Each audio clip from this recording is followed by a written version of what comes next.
Students, अभी तक हमने पहले देखा कि फाइबर और फैब्रिक के अंदर फाइबर और फैब्रिक में कितने अलग अलग टाइप्स होते हैं। उसमें हमने नेचुरल फाइबर्स देखा और सिंथेटिक फाइबर्स देखा। अब हम आगे देखेंगे, ठीक है। तो आगे हमने सम प्लांट फाइबर्स के अंदर कॉटन देखा था।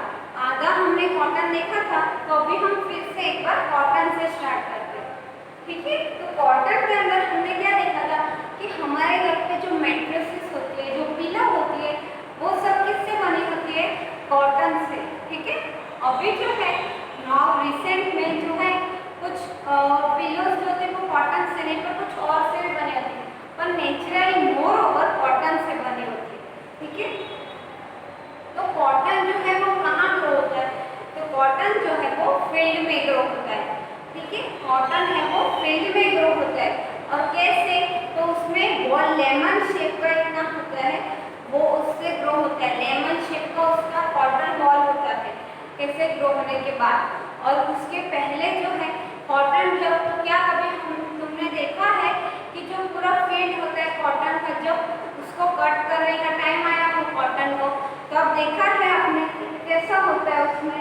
तो उसमें जब कॉटन का फील्ड पूरा हार्वेस्टिंग का टाइम होता है कटिंग करने का, तब वो कॉटन फील्ड ऐसा दिखता है जैसे कि पूरा फील्ड है वो स्नो से कवर्ड है, बर्फ से पूरा फील्ड कवर्ड है, वैसा दिखाई देता है। समझ में आया?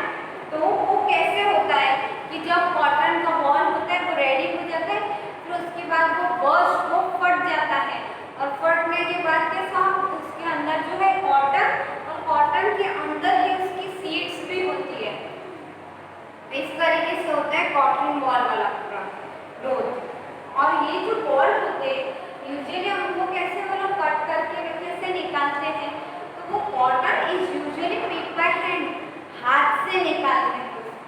Fibres are then separated from seed by combining. और मैंने जैसे बोला कि कॉटन का पूरा इतना गोल बॉल होता है, उसके अंदर ही सीड्स होते हैं, उसको हाथ से निकालते हैं और सीड्स को उसके अंदर से हाथ से अलग करते हैं। This process is called ginning of cotton, और उसको हम गिनिंग ऑफ कॉटन बोलते हैं। Ginning was traditional done by hand. पहले के टाइम जो था वो हाथ से करते थे, by hand.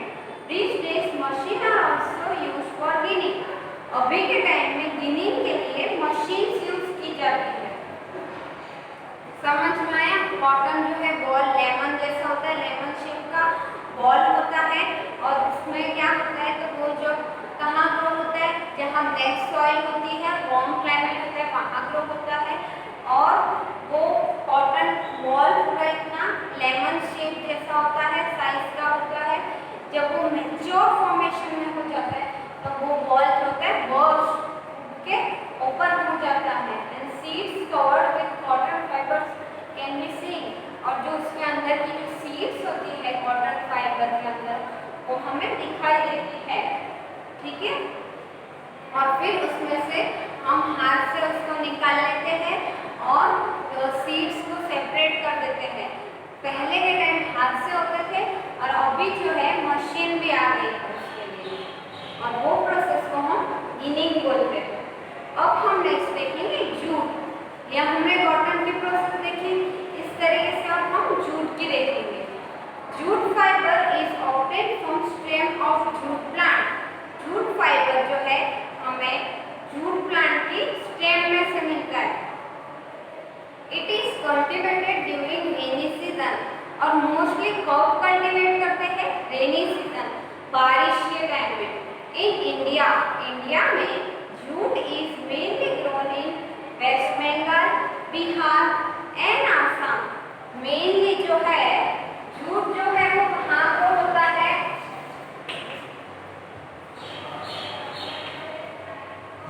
Waste Bengal,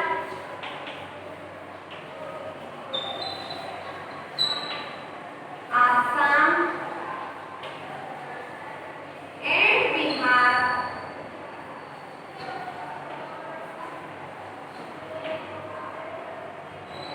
India में मोस्टली जूट जो है ग्रो होता है वेस्ट बंगाल, बिहार और आसाम में। ये जो है इम्पोर्टेंट है, क्वेश्चन में ऐसा आ सकता है कि mainly jute is where jute is grown in India, तो आपको ये लिखना है mainly jute is grown in West Bengal, Assam and Bihar. इस जगह पे मेनली जूट ग्रो होता है, ठीक है। The jute plant is normally harvested where it is at flowering stage. और जो जूट प्लांट जो है उसको नॉर्मली हार्वेस्ट कब करते हैं, कब उसको कट करने का टाइम होता है, जब वो फ्लावरिंग स्टेज पे हो। हार्वेस्टेड एट फ्लावरिंग स्टेज, ऐसा क्वेश्चन पूछेंगे कि कब उसको हार्वेस्ट करते हैं, तो आपको लिखना है एट फ्लावरिंग स्टेज, ठीक है। The stems of harvested plant are immersed in water for few days. अब हार्वेस्ट करने के बाद जो स्टेम होती है, जूट प्लांट की जो स्टेम होती है, जैसे ये लीव्स है यहाँ पे,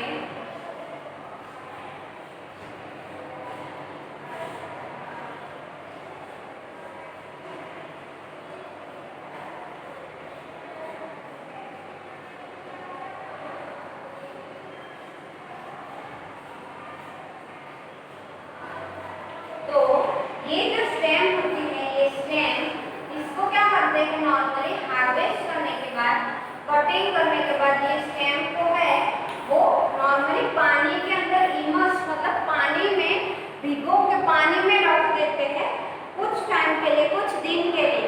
the stem root and fibres are separated by hand, और उसको पानी में रख देते हैं कुछ दिन, उसके बाद जो है फाइबर्स और स्टेम रूट जो है दोनों को अलग कर देते हैं हाथ से। To make fabrics all this fibre are first converted into yarn. To make fabrics, कपड़ा बनाने के लिए ये सारे फाइबर्स जो होते हैं उसको सबसे पहले यार्न में कन्वर्ट करते हैं। हाउ इट इज डन, अब वो कैसे करते हैं, तो चलो हम वो पढ़ते हैं। Hold some cotton wool in one hand, एक हाथ में कॉटन वूल पकड़ो। Pinch some cotton wool between the thumb and forefinger of other hand. अब उसको दोनों एक हाथ में ऐसा पकड़ो, ये फोर इधर है, इसको ऐसे ऐसे करो, ऐसे ऐसे, जो कॉटन हमने लिया स्ट्रैंड उसको, कॉटन को। Now gently start pulling out the cotton, और धीमे धीमे धीमे कॉटन को खींचना चालू करो। While continuously twisting the fibers, are you able to make a yarn? अब तुम ऐसा कंटिन्यूसली उसको ट्विस्ट करते रहोगे तो तुम्हारे से यार्न बन गया, ऐसा उसने पूछा। The process of making yarn from fiber is called spinning. जो यार्न बनाने की प्रोसेस है,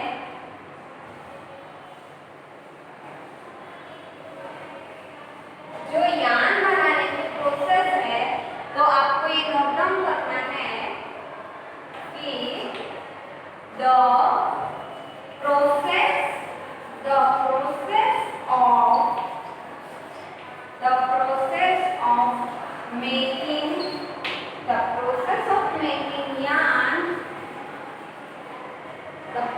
of making yarn from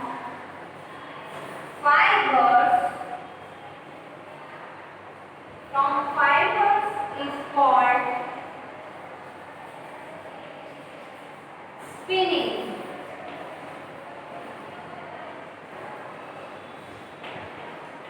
spinning मतलब क्या, सबसे पहले तो ये नोट डाउन कर लो अपने बुक में।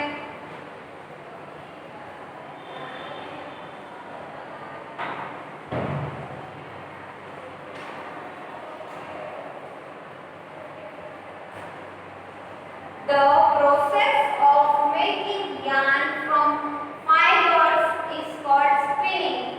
जो है प्रोसेस होती है यार्न बनाने की फ्रॉम फाइबर्स, डोरे में से एक सिंगल थ्रेड में से जो पूरा यार्न बनाते हैं उस प्रोसेस को स्पिनिंग बोलते हैं, ठीक है। In this process fibre from a mass of cotton wool are drawn out and twisted. और ये प्रोसेस में होता क्या है कि fibres from mass of cotton, बहुत सारा कॉटन वूल है उसमें से फाइबर्स बनाते हैं और निकाल के ट्विस्ट, उसको कैसे मैंने बताया ना कि कॉटन लेंगे उसको इस तरीके से पूरा ऐसे ऐसे करके वो पूरा यार्न से वैसे बनाते हैं। This brings the fibre together to form a yarn। और ये क्या करता है, फाइबर को साथ में लाकर यार्न बनाने की प्रोसेस में हेल्प करता है। A simple device used for spinning is the hand spindle। और एक सिंपल डिवाइस भी यूज होता है स्पिनिंग के लिए,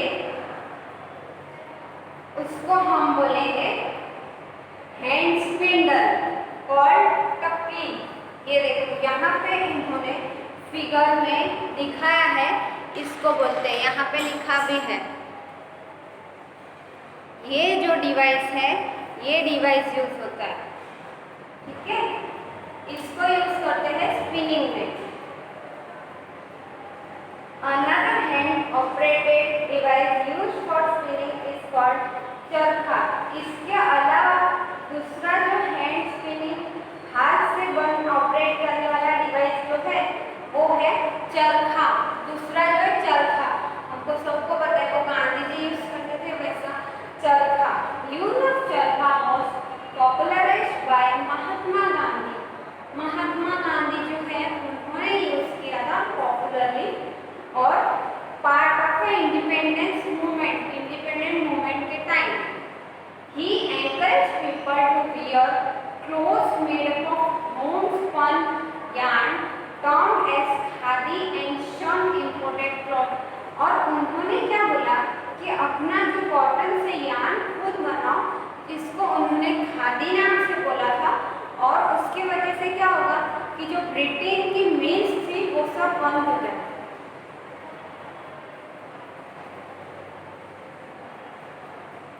तो popularise and promote khadi, popular मतलब बहुत ही खादी को ही ज़्यादा पॉपुलर करने के लिए और प्रमोट करने के लिए उन्होंने बोला था गवर्नमेंट ऑफ इंडिया ने constitute of body called khadi and village industries commission इन 1956। उन्होंने जो है पॉपुलर किया बहुत इसको खादी को और प्रमोट भी किया।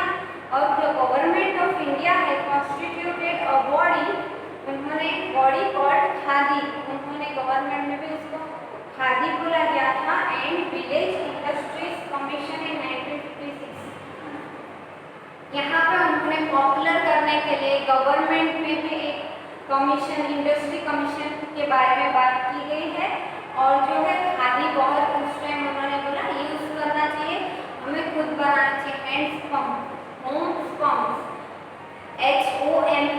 HOMESPUN, clothes made of homespun yarn termed as khadi, इसको खादी नाम से जानते हैं। Spinning of yarn on a large scale is done with help of spinning machine। और जो स्पिनिंग की ये जो प्रोसेस है उसको लार्ज स्केल पे करने के लिए स्पिनिंग मशीन, बहुत सारा करने के लिए स्पिनिंग मशीन का यूज करते थे। After spinning yarns are used for making fibers। और फिर स्पिनिंग प्रोसेस हो जाने के बाद जो है yarns को फाइबर बनाने के लिए, कपड़ा बनाने के लिए यूज करते थे। अब हम आगे बढ़ेंगे yarn to fabric। अभी हमने स्पिनिंग, कॉटन, yarn पढ़ा, अब हम पढ़ेंगे yarn to fabric। There are many ways by which fabrics are made from yarns। वहाँ पे बहुत सारे ऐसे तरीके हैं जिससे हम by which fabrics are made from yarn। The two main processes are weaving and knitting। और दो मेन प्रोसेस है, उसमें से दोनों में से एक कौन सी है, वीविंग, और दूसरी है नीटिंग। वीविंग और नीटिंग जो है दो मेन प्रोसेस है। तो हमको लिखना है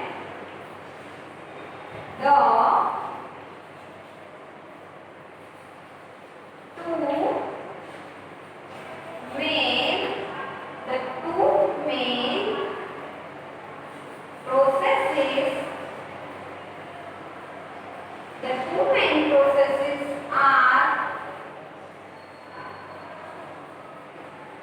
weaving and knitting।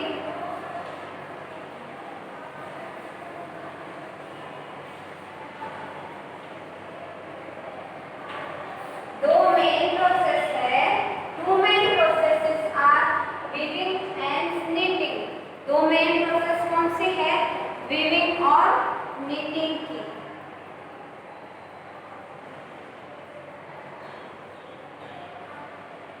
अब हम वीविंग के बारे में पढ़ेंगे। ये नोट डाउन कर लिया। Two main processes are weaving and knitting. अब जो है यार्न जो है थ्रेड मतलब हमने जो लिया है उसमें से फैब्रिक किस प्रोसेस से बनता है? कपड़ा। वीविंग और नीटिंग से। अब वीविंग और नीटिंग में क्या होता है हम वो पढ़ेंगे। You might have noticed that fabric is made up of two sets of yarn arranged together. Fabric जो होता है ना वो पता है कैसे बना होता है? उसमें दो टाइप के अलग-अलग अरेंजमेंट होते हैं। कभी ध्यान से ऑब्जर्व करोगे तो पता चलेगा।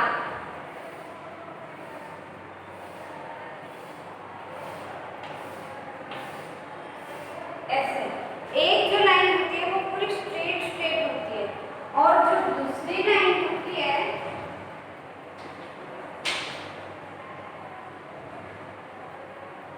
वो ये जो प्लेन ये मैं दूसरा थ्रेड ले रही हूँ, सॉरी दूसरा वो ले रही हूँ चौक, सो दैट आपको इजीली अंडरस्टैंड हो। दूसरा जो होता है ऊपर से फिर इसके नीचे से फिर इसके ऊपर से फिर नीचे से फिर ऊपर से फिर नीचे से फिर ऊपर से फिर नीचे से। इस तरीके से ये ऊपर से है, इसमें यहाँ पे भी ऊपर से। ये जो है ये वाला ऊपर से और ये जो है वो नीचे से। तो अब उसके अपोजिट होगा, ये साइड नीचे होगा।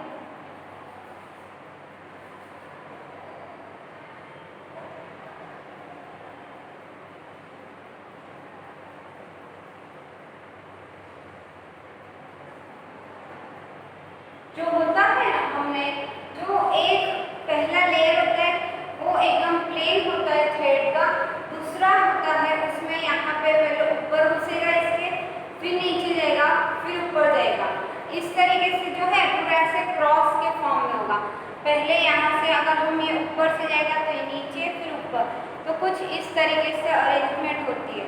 समझ में आया? वैसा होता है। कभी ध्यान ऑब्जर्व करना अच्छे से तो ये समझ में आएगा। ठीक है, तो इस तरीके से होता है। Made up of two set, दो सेट से हो गया। एक जो है ये वाला और एक जो है ये दोनों अलग अलग टाइप के। पहले ऊपर फिर नीचे फिर ऊपर फिर नीचे फर्स्ट वाले लाइन में, फिर उसके अपोजिट से लेंगे। पहले नीचे फिर ऊपर नीचे फिर ऊपर। इस तरीके से वो पूरा क्लोथ जो है बना होता है। The process of arranging two sets of yarn together to make fabric is called weaving. Sorry, weaving. Weaving का हमको डेफिनेशन लिखना है। ये वाला सबने लिख लिया, ये पे इम्पोर्टेंट है।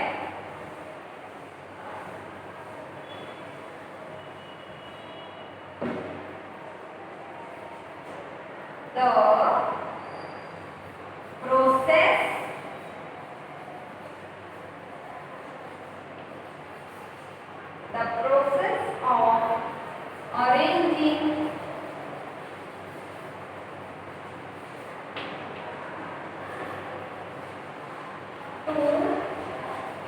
sets of yarns together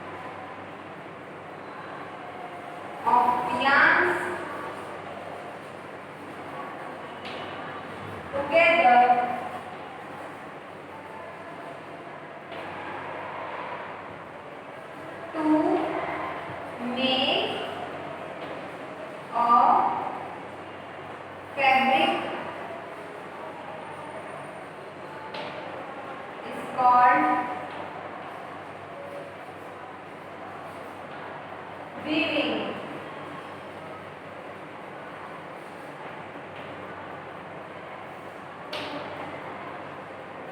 weaving की ये जो है डेफिनेशन है, सबको नोट डाउन करनी है अपने नोटबुक में। इम्पोर्टेंट है सबके लिए। The process of arranging two sets of yarn together to make a fabric is called weaving. weaving मतलब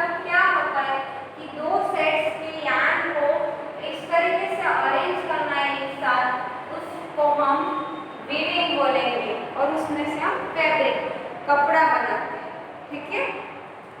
क्या the process of arranging two sets of यान के हमने देखा मैंने दो चॉकलेट एक व्हाइट और ग्रीन, तो दो सेट्स यान के उसको हमने एक साथ अरेंज करके एक कपड़ा बनाया, उसको हम वीविंग बोलेंगे। The process of arranging two sets of yarn together to make fabric is called weaving. Arranging two sets of yarn together make, ये अंडरलाइन जो वर्ड है वही सिर्फ याद रहेगा ना, तो वीविंग पूरा याद रह जाएगा इजीली आप सबको। The process of arranging two sets of yarns together to make a fabric is called weaving, ठीक है। अब हम आगे बढ़ेंगे।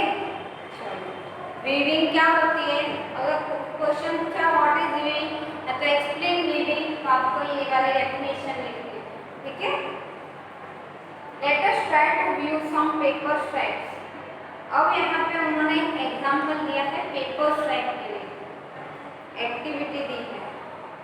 तो एक्टिविटी में उन्होंने दिखाया है जैसा आपको घर पे करना है, ठीक है। दो कलर के पेपर ले लो अलग अलग, रेड या तो ग्रीन या पिंक या तो येलो, दोनों अलग अलग डिफरेंट एकदम अपोजिट कलर के होने चाहिए। फिर उसके स्ट्राइप्स कर लो, सारे स्ट्राइप्स कर लो।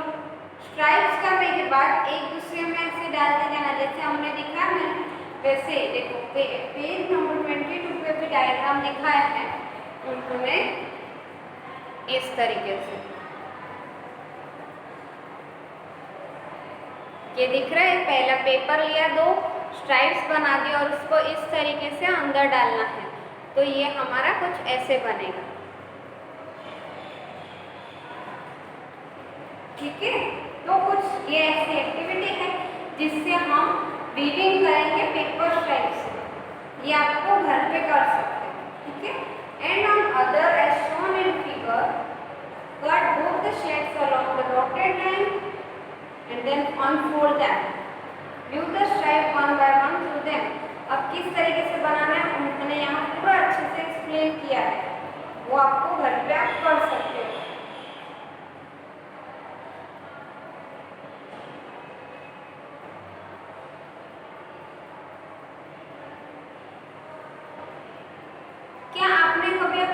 सॉक्स होता है उसमें से अगर एक थ्रेड निकल रहा है तो उसको खींचा है कभी, जो थ्रेड में से सॉक्स में से थ्रेड निकल रहा है, अपने सॉक्स में से थ्रेड निकल रहा है, उसको कभी खींचा है? अभी ऐसे खींच के देखना तो क्या होगा, उससे कंटिन्यूसली वो पुल होता, हम जैसे पुल करेंगे पुल तो continuously as the fabric get unravelled, वो जो है कंटिन्यूसली ऐसे खींचेंगे तो बाहर आते ही जाएगा आते ही जाएगा आते ही जाएगा, खींचते जाएंगे outward. Socks and many other clothing items are made up of knitted fibers. ये हमने वीविंग पढ़ा, तो knitting fiber में क्या होता है कि वो जो है क्लॉथ आइटम्स बने होते हैं वो knitting फैब्रिक से बना है। Knitting is done by hand and also on machine. Knitting जो है हाथ से भी कर सकते हो और मशीन से भी होता है knitting process। उसमें कैसा होता है, in similar manner same two sets of yarn are woven to make a fabric। दो सेट्स हम बनाते हैं उसको फैब्रिक बनाने के लिए, कपड़ा बनाने के लिए। The yarns are much thinner than our paper stripe। जो हमारी पेपर स्ट्राइप है उससे भी बहुत पतला होता है yarn। Of course weaving of fabric is done on looms। और जो है फैब्रिक को वीविंग करना कहाँ होता है, तो लूम्स में होता है। The looms are either hands operated और power operated। और looms जो होती है hand operated मतलब कि लोग काम करते हैं, या तो power operated या तो इलेक्ट्रिसिटी मशीन से operated.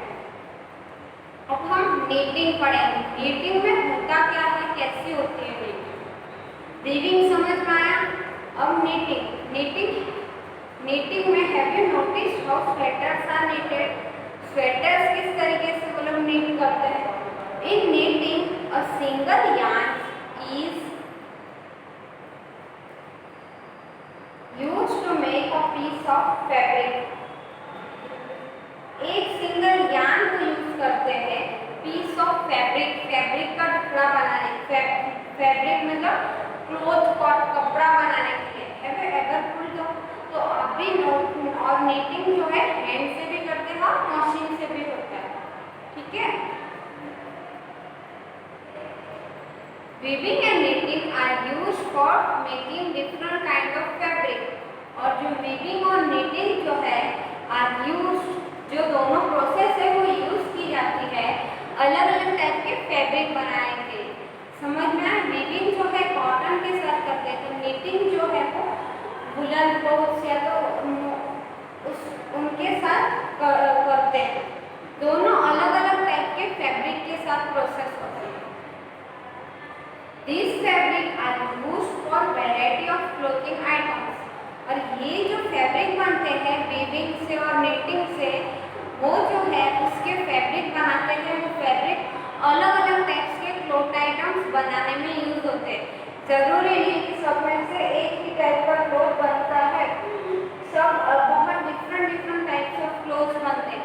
Different types of cloth in sense कैसे, तो कुछ से साड़ी बनती है, कुछ से स्वेटर, कुछ से ड्रेस, तो कुछ से टी शर्ट, कुछ से सॉक्स, वैसे तो सब अलग अलग क्लॉथ आइटम्स बनते हैं वीविंग और नीटिंग प्रोसेस से। समझ में आया? अभी तक हमने क्या पढ़ा, एक बार हम फिर से सारा रिवाइज करेंगे। कितना याद है, किसको कितना समझ में आया, तो अब हमें पता चलेगा। सबसे पहले तो हमारा नाम है fibre to fabric lesson. Fibre to fabric में हमने देखा कि फाइबर जो है वो अलग अलग टाइप के होते हैं, ठीक है। हमने देखा फाइबर जो है अलग टाइप के होते हैं और फाइबर अलग टाइप के, इसलिए उसमें से जो फैब्रिक बनेगा वो भी डिफरेंट टाइप का होगा। ऑब्वियसली हम कॉटन का अगर फाइबर लेंगे तो कॉटन का ही फैब्रिक बनेगा, है ना। तो और फाइबर और फैब्रिक में हमने कौन से टाइप के फैब्रिक्स पढ़े थे? दो टाइप के।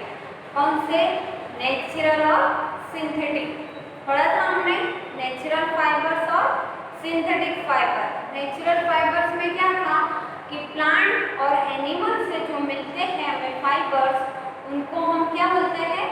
Natural fibres. क्या अपने बुक में डेफिनेशन लिखे ना, देखो तो क्या लिखा है?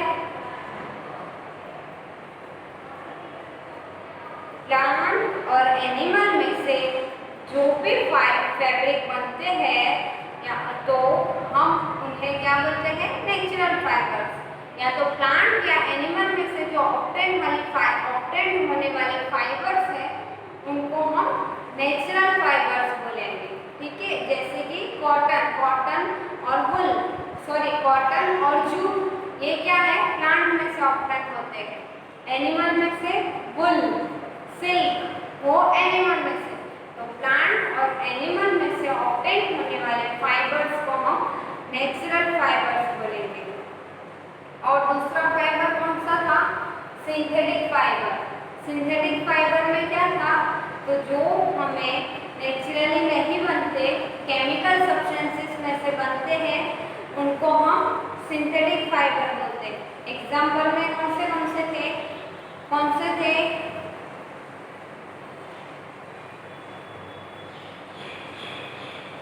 पॉलिस्टर, नायलॉन, फिर एक्रेलिक। पॉलिस्टर, नायलॉन, एक्रेलिक, है ना। पॉलिस्टर, नायलॉन, एक्रेलिक कौन से टाइप के फाइबर है?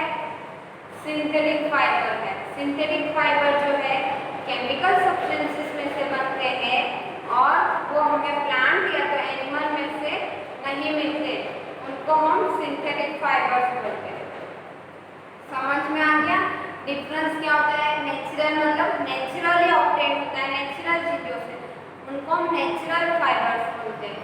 सिंथेटिक जो केमिकल से बनते हैं और प्लांट और एनिमल में से नहीं मिलते, उनको हम क्या बोलेंगे? सिंथेटिक फाइबर बोलेंगे। फिर उसके अंदर हमने देखा कि किस तरीके से कौन सी प्रोसेस होती है? Knitting and weaving. इसमें अलग अलग टाइप के हमने देखे, कॉटन, जूट किस तरीके से ग्रो होता है हमने वो देखा, है ना। ये सब हमने देखा। तो अभी आज आज के लिए हम इतना ही रखते हैं, आगे हम नेक्स्ट लेक्चर में पढ़ेंगे।